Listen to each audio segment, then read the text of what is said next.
Bonjour et bienvenue. Alors aujourd'hui je voulais faire un tirage et en fait j'ai été poussée à faire un tirage sentimental en miroir avec le tarot de l'Art Nouveau pour représenter comment vous voyez cette personne, quels sont vos sentiments et quelles sont les actions que vous aimeriez que cette personne mette en place.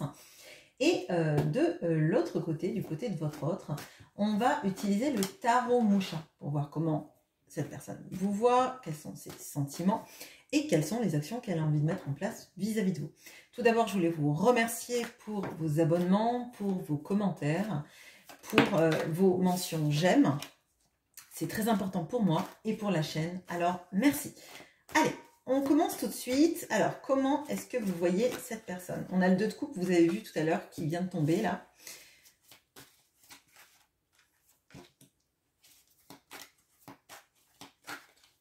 Donc, effectivement, de l'amour, en tout cas de votre côté, il y en a. Ça va être intéressant de voir. Ok. Du côté de votre autre, ce qu'il ou elle ressent. Alors, potentiellement, j'utilise le pronom « il ». Ça ne veut pas dire que votre autre ne peut pas être une femme. C'est juste que c'est une praticité de langage.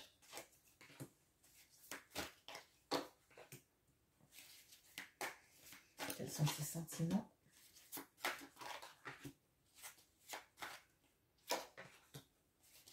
Quelles sont les actions qu'il a envie de mettre en place? Allez. Allez, laissons rentrer un peu le soleil. Allez, on a, donc dans la manière dont vous voyez cette personne, on a la reine de coupe. On a le 2 de coupe qui est ressorti. On a le 8 de denier. Bon, alors. Bon, ce que je ressens, c'est déjà tout l'amour que vous lui portez. Alors, c'est pas dans la ligne de vos sentiments, mais... alors, moi, ce que je ressens là, c'est que vous avez envie... alors, vous avez envie de guérir cette personne. Vous savez tout le potentiel qu'il y a entre vous deux et toute la magie qui pourrait s'exprimer si cette personne arrivait à s'apaiser. Avec le 8 de denier, alors on peut avoir quelqu'un effectivement qui travaille beaucoup. On peut aussi avoir cette notion-là du fait que vous savez que cette personne, elle a du travail aussi personnel à engager. De soigner peut-être des dépendances, d'avoir une vision peut-être un peu plus positive, moins fuyante de la vie, du couple notamment. Mais ce que je ressens principalement, c'est cette envie en fait de lui montrer tout votre amour, de lui donner tout votre amour. Et il y a quelque chose sur prendre soin de lui ou d'elle. Et il y a quelque chose aussi sur... là, moi, je ressens un peu la thérapeute, hein, la personne qui a envie que cette personne aille mieux, de le soigner, de le réconforter, de l'apaiser, de l'aider à dépasser des limitations, des blessures, etc. Donc, moi, ce que ça me dit là, c'est que vous le voyez comme quelqu'un avec qui le potentiel amoureux est extrêmement fort, mais vous avez un peu, sans doute, cette notion-là de vouloir le sauver, vouloir l'aider à dépasser des choses. D'accord. Bon, les sentiments. Ça va être compliqué de faire plus beau que là. Hein. Je crois que, en fait, avant de passer à la seconde ligne, cette relation vous puise énormément d'empathie. Hein. Ça le fait ressortir. Alors, peut-être que dans vos autres relations, vous l'étiez moins, mais là, on a l'impression vraiment que vous voulez apaiser son cœur, vous le ressentez, vous voulez l'aider à guérir, il y a quelque chose là-dedans. Hein. C'est vraiment pas loin, par contre, de la notion du fait que vous savez que cette personne a des choses à guérir. Elle en a des choses à guérir visiblement pour que la relation soit plus stable et pour permettre à ce 2 de coupe de s'exprimer pleinement. Alors, c'est vos sentiments. On a le 7 de bâton, le 10 d'épée, ok, le 2 de bâton. Alors, ce qui est assez étonnant, c'est que j'aurais vu plutôt la ligne des sentiments normalement à cette place-là. Et en fait, pas du tout. Donc, ce que je vois, c'est qu'en fait, Oui, vous voyez cette personne comme étant la personne avec qui vous pourriez former un couple extraordinaire. Vous voyez aussi beaucoup votre notion de la guérir, votre empathie, l'empathie que vous avez vis-à-vis de cette personne, alors je dirais que vous vous sentez repoussé par cette personne, d'accord? On a quelqu'un visiblement qui ne communique pas avec vous ou qui communique très mal. Et donc à chaque fois, vous vous sentez un peu au banc de sa vie et vous êtes épuisé. Là, moi, ce que je ressens, c'est en fait, c'est oui, je sais qu'il y a un potentiel de fou avec cette personne, que ça pourrait être magique, ça pourrait être beau, qu'on pourrait faire des grandes choses, que l'amour, ça pourrait être magique, mais, cette personne ne communique pas, me met au banc de sa vie, me repousse quelque part, il y a de ça. Alors, pour une fois, le 7 de bâton, je ne le ressens pas dans le fait de défendre ses positions. Là, je le ressens comme on m'accule au bord de la falaise. On m'accule. Cette personne, en fait, c'est comme si elle faisait tout pour que je me sente acculée, que je me sente au bord de la falaise, à ne pas avoir d'autre choix que de tomber dans l'eau, que d'arrêter, de baisser le bâton et d'abandonner. Là, moi je dirais qu'en fait cette personne, de par son comportement, de par peut-être le fait donc déjà qu'elle vous repousse, le fait qu'elle ne se mette pas correctement dans la relation, qu'elle ne communique pas, qu'elle ne vous exprime peut-être pas pleinement tout ce qu'elle ressent, ça vous a usé. Là, on a un 10 d'épée, ça veut dire que le mental a trop tourné, le mental a besoin de se reposer, on est presque tenté de lâcher l'affaire, tellement c'est lourd, tellement on a l'impression que quoi qu'on fasse, et avec la meilleure volonté du monde, cette personne finalement n'ouvre pas les bras. Hein. Je sais que c'est dur, mais de toute façon, si ce tirage est fait pour vous, cette ligne-là, vous la ressentez pleinement, en fait. Cette sensation d'être repoussé, quoi que vous fassiez, avec même les meilleures intentions, avec la meilleure volonté du monde, avec cette envie de peut-être même des fois le sauver de lui-même, hein, je dirais, c'est plus possible. Là, c'est plus possible. Vous êtes épuisé, vous êtes fatigué, vous n'avez peut-être même pas assez d'énergie pour vous-même et pour toutes les choses que vous pourriez mettre en place. Et vous attendez quelqu'un qui finalement vous pousse à ne pas avoir d'autre solution que lâcher ce bâton, lâcher l'envie d'agir et abandonner. Hein, c'est bon, c'est compliqué. Alors, qu'est-ce que vous aimeriez que cette personne fasse? On a la tempérance. Bon. La tour. Oh, le diable. Ok, alors. Bon, alors de manière très claire, déjà 3 arcanes majeures, hein, donc il n'y en a pas une seule ici, mais là, je crois que c'est amené par cette sensation des sentiments et de se sentir repoussé. Ce que vous aimeriez déjà, c'est de lutter contre cette absence de communication, cette absence de projection dans la relation, que cette personne communique, qu'elle guérisse déjà, hein, qu'elle guérisse de sa manière sans doute très compliquée de communiquer, qu'elle vous dise où ça en est entre vous, où ça va, comment ça va et ce qu'on peut faire après, d'accord? Et on a cette notion-là du fait que cette personne, elle comprenne, et ça on va le voir ensuite après, qu'elle donne son énergie, non pas à vous, non pas pour se soigner, non pas pour aller mieux, mais pour un entourage qui serait potentiellement toxique ou en tout cas avec qui elle a construit quelque chose qui ne va nulle part. Qui ne va nulle part parce qu'en fait ce que vous voulez, c'est la tour et le diable. Alors, ça ne veut pas dire que vous êtes diabolique, bien évidemment. Ça veut dire qu'en fait, vous voulez que cette personne réalise à quel point elle a construit sa vie sur du vent. Elle a construit ses tours sur du sable, sur des sables mouvants même, je dirais, qu'elle a sans doute privilégié une vie alors je dirais de plaisir, ça ne veut pas dire un plaisir charnel, hein, peut-être, mais de plaisir, d'abondance financière, peut-être même avec des addictions, hein, peut avoir ça, et ce qui pourrait expliquer aussi pourquoi vous voulez qu'elle travaille aussi sur ses addictions, très clairement. Là, ce que vous voudriez, c'est qu'elle se rende compte que elle a construit sur des sables mouvants, sur des fausses valeurs, sur des fausses images et sur des choses qui ne la nourrissent pas, et que si elle s'apaise, si elle guérit, si elle communique très clairement, elle aura plus besoin de ces faux repères, ces fausses valeurs, ces fausses choses qu'elle a construites. D'ailleurs, la tempérance, c'est le 14. Le diable, c'est le 15. Et la roue de la fortune, et la tour, pardon, c'est le 16. Donc, si elle guérit, tout ce qui vient après, elle n'en a plus besoin. Elle a accompli son chemin, je dirais. Elle est épanouie. Elle est guérie, elle est dans une saine communication vis-à-vis d'elle-même, elle est plus dans la toxicité, elle s'épure en fait. Elle s'épure des gens qui sont là par intérêt, elle s'épure aussi de son propre intérêt dans une situation pour aller chercher ce qui lui fait du bien. Et ce qui lui fait du bien, c'est de se guérir, d'accepter l'amour, d'accepter peut-être d'avoir moins d'argent, mais d'avoir de l'argent qui nous permet de faire des choses qui nous font du bien en fait. Bon, du côté de votre autre. Alors, comment est-ce que cette personne vous voit? On a la mort, le 13 avant la tempérance. On a le cavalier de bâton. On a le 2 de coupe. C'est beau. C'est beau parce que vous avez le 2 de coupe sur la même ligne. Hein. Vous avez le 2 de coupe sur la même ligne. Ça veut bien dire ce que ça veut dire.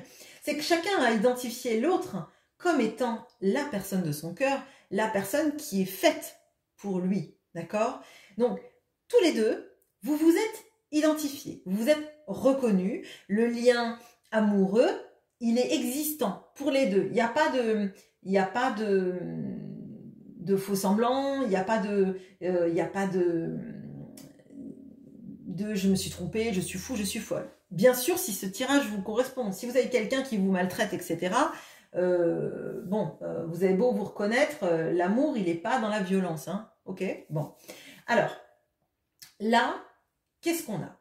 On a quelqu'un qui vous voit comme la mort. Alors, la mort, c'est pas la mort au sens propre. Hein, c'est le fait de la transformation, la renaissance et aller vers un mieux, d'accord? Un mieux-être, un mieux vivre et arrêter aussi avec certains schémas.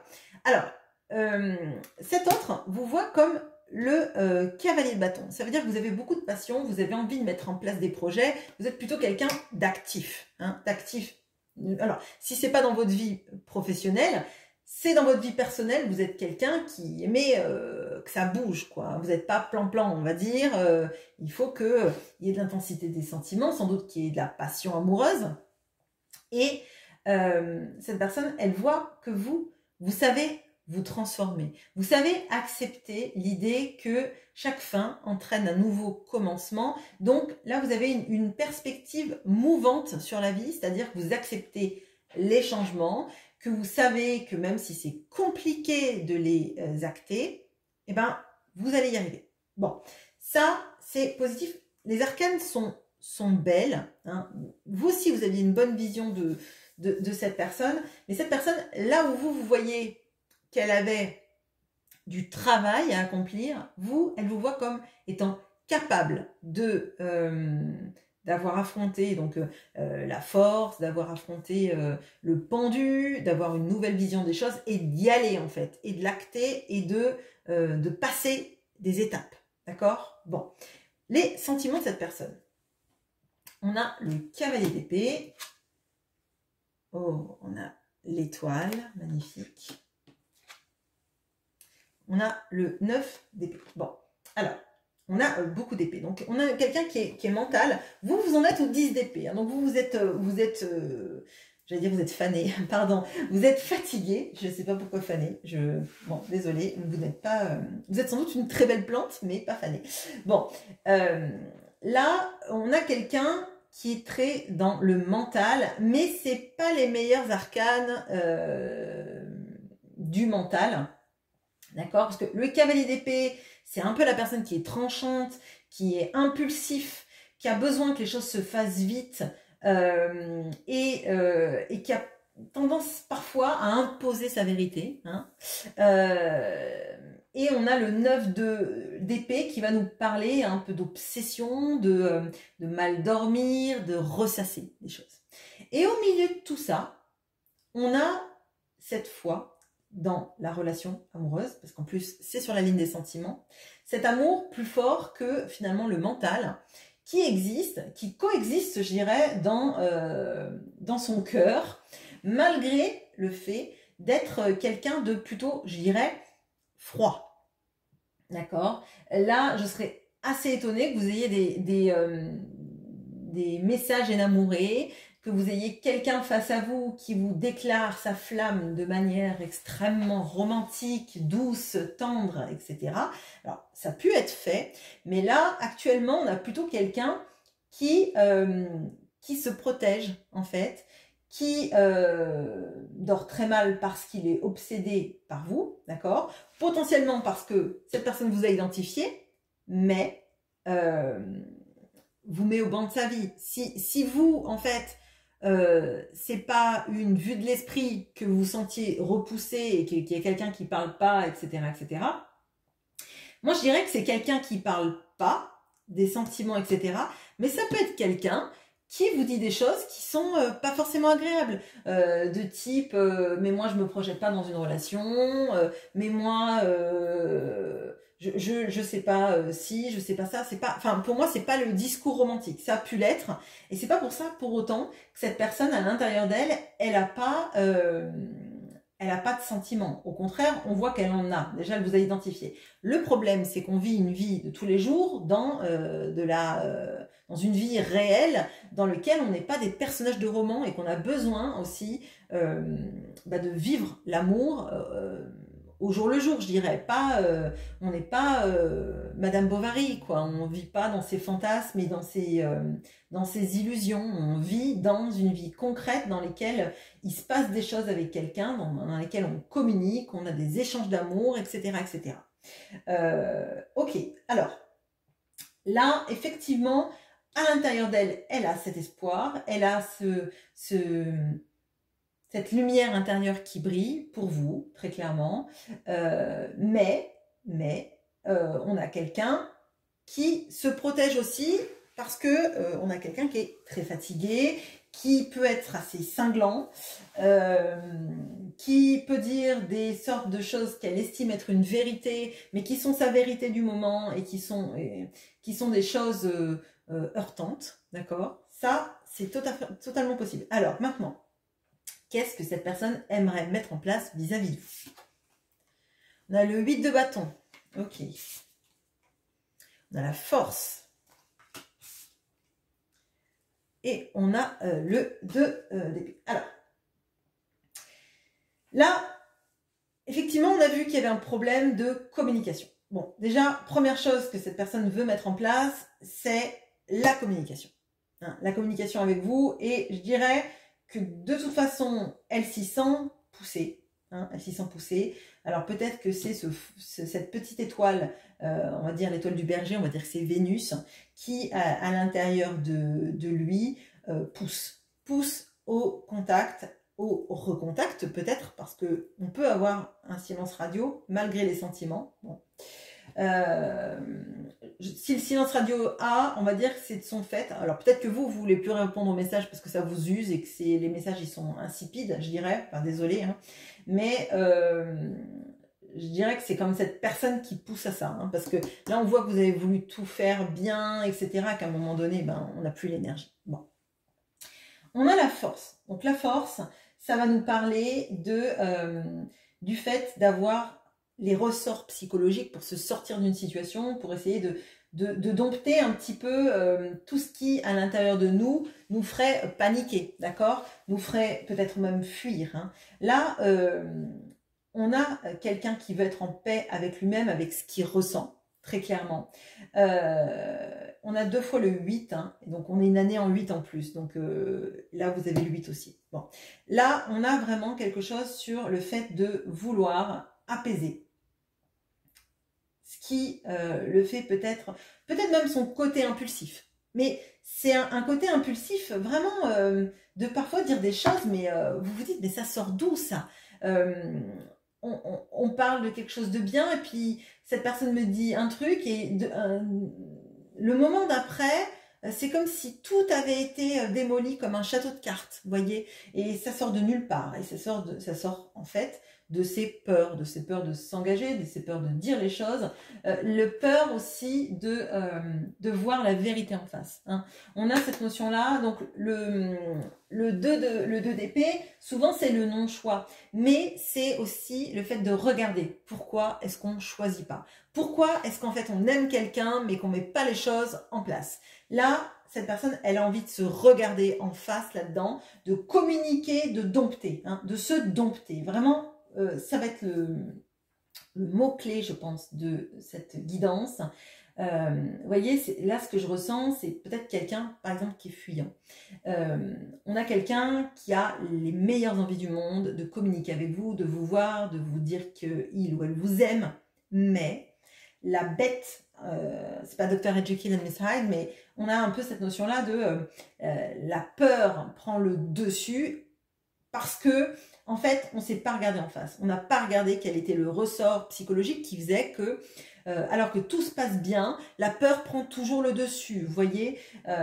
Et là, cette personne, elle est amenée à regarder pourquoi elle ne fait pas le choix de l'engagement, pourquoi elle ne fait pas le choix de pérenniser une décision et de revenir en arrière dès que la peur est plus forte, et elle a envie de communiquer avec vous. On voit qu'il y a de l'amour, on voit qu'il y a des arcades majeures, on voit que vous, j'ai l'impression que vous n'avez plus envie, vous avez envie qu'elle comprenne, mais vous n'avez plus envie de mettre de l'action. Donc là, c'est peut-être ça aussi qui fait que cette personne est poussée, elle, à mettre en place des actions. Parce que vous, maintenant, vous alimentez plus la chaudière, quoi. Bon, voilà. Je vous souhaite une bonne journée. À bientôt.